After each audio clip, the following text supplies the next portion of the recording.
మీద కాంట్రాక్టులు ఇచ్చి ఎవరికి మెక్కినరో ఇవాళ మీకు అందరికీ తెలుసు. నేను ఆరోపణలు చేయదలుచుకోలేదు, దేవుడిని వివాదాలకు రాజకీయాలకు లాగదలుచుకోలేదు. కానీ అది ఊరికే పోయిందా? యాదగిరిగుట్ట లక్ష్మీ నరసింహస్వామి దగ్గర జరిగిన అపచారానికి మూల్యం చెల్లించలేదా?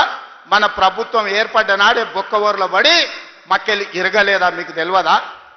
చేసిన పాపాలు ఎక్కడికి పోవు, మన ఎంబడే వస్తూనే ఉంటాయి నీడలాక. ఇవాళ పాపాలు చేసింది కాబట్టి మీ పరిస్థితి గట్లయింది. నేను అంటలేని మాట ఆ పార్టీ నాయకురాలే అన్నారు. ఏమన్నారు మిత్రులారా? మా పార్టీలో దయ్యాలు చేరనే. సొంతింటి బిడ్డ టీఆర్ఎస్లు ఉన్నోళ్ళు దయ్యాలని చెప్తుంటే సమాధానం చెప్పలేక దయ్యాల నాయకుడు ఫామ్ హౌస్లో నిద్రపోతుండు. నేను అడుగుతున్నది బీఆర్ఎస్ కాదు, డిఆర్ఎస్. డిఆర్ఎస్ అంటే దయ్యాల రాజ్య సమితి. అది ఇయాల అది భారత రాష్ట్ర సమితి కాదు, అది దయ్యాల రాజ్య సమితి.